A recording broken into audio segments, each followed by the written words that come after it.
Hola a todos, me llamo José Martín de María Recalde, soy licenciado en Economía y estoy en la cátedra hace un par de años. En esta oportunidad vamos a resolver el ejercicio 10 de la unidad de mercado de producto. Los datos con los que cuenta este ejercicio son una función de consumo, donde el consumo autónomo es de 1.200 y la propensión marginal al consumir es de 0,7 multiplicado por el ingreso disponible. A su vez, tenemos también como dato las inversiones por 800, las transferencias por 300, el gasto público por 1.000 y la función de los impuestos que va a ser 500, el valor de los impuestos autónomos, más la alícuota impositiva de 0,2 multiplicado por el ingreso. El inciso A nos pide determinar el ingreso de equilibrio de la economía. Como sabemos, el ingreso es igual a la demanda agregada. La demanda agregada, por su parte, está conformada por el consumo, las inversiones y el gasto público. Si desagregamos la función de consumo, tenemos, por un lado, el consumo autónomo más la propensión marginal al consumir multiplicado por el ingreso menos los impuestos autónomos menos la alícuota impositiva por Y más las transferencias, cerramos paréntesis, más las inversiones y más el gasto público. Si despejamos Y de de la fórmula anterior, tenemos que Y va a ser igual a 1 sobre 1 menos C por 1 menos T. Esto es el multiplicador del gasto alfa, que va a medir las perturbaciones, o sea, cuánto afectan las perturbaciones en alguna de todas estas eh, variables autónomas en el ingreso de equilibrio.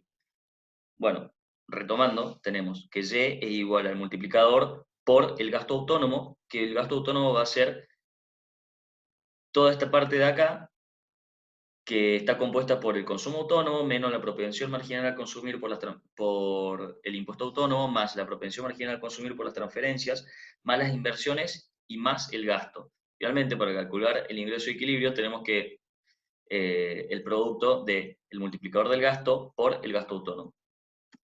Ahora bien, para ver los resultados, vamos a los números.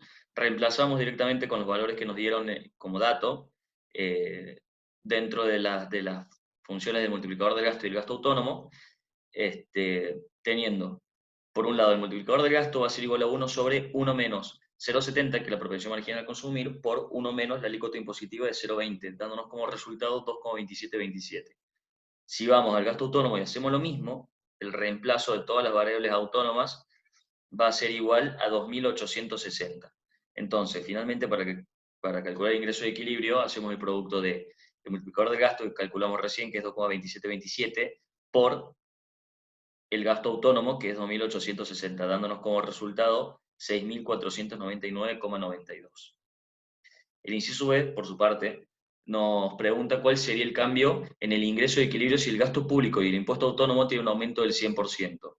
Bueno, para ver las variaciones, como le dije hace un rato, el multiplicador va a medir las perturbaciones en los cambios de las variables. Tenemos la variación del ingreso va a ser igual al alfa, que lo distribuimos por todas las variables autónomas. Tenemos alfa por la variación en el consumo autónomo, menos alfa por la propensión marginal a consumir, por la variación en los impuestos autónomos, más alfa por la propensión marginal a consumir, por la variación en las transferencias, más alfa por la variación en las inversiones, más alfa por la variación en el gasto público. Bien, en este inciso nos están diciendo que únicamente hubo variaciones en el gasto público y en el impuesto autónomo. Por lo tanto, la variación del consumo va a ser igual a cero, la variación en las inversiones va a ser igual a cero y la variación en las transferencias va a ser igual a cero. Alfa por 0, 0, lo mismo en esta y lo mismo en esta. Entonces, nos va a quedar que la variación en el ingreso va a ser igual a alfa por la variación en el gasto menos alfa por la propensión marginal a consumir por la variación en los impuestos autónomos. Si reemplazamos por lo que nos pide el ejercicio, tenemos alfa 2,2727 por 1000, que es la variación que va a tener el gasto público. ¿Qué quiere decir? Nos está diciendo que tiene un aumento del 100%, entonces hay que directamente escribir el valor que nos han dado como dato, menos el alfa, 2,2727, por la propensión marginal a consumir, por la variación en los impuestos autónomos, que es igual a 500, dándonos como resultado una variación en el ingreso de equilibrio de 1.477,25. El inciso C, finalmente, nos pregunta, ¿qué ocurriría con el multiplicador del gasto si la alícuota impositiva aumenta a 0,30?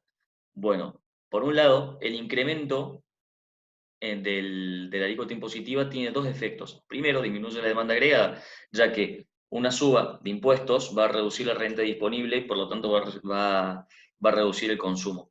Y por otro lado, como está en el denominador, el multiplicador va a disminuir. Entonces, cuando disminuye el multiplicador, las perturbaciones van a tener un efecto menor en la demanda agregada.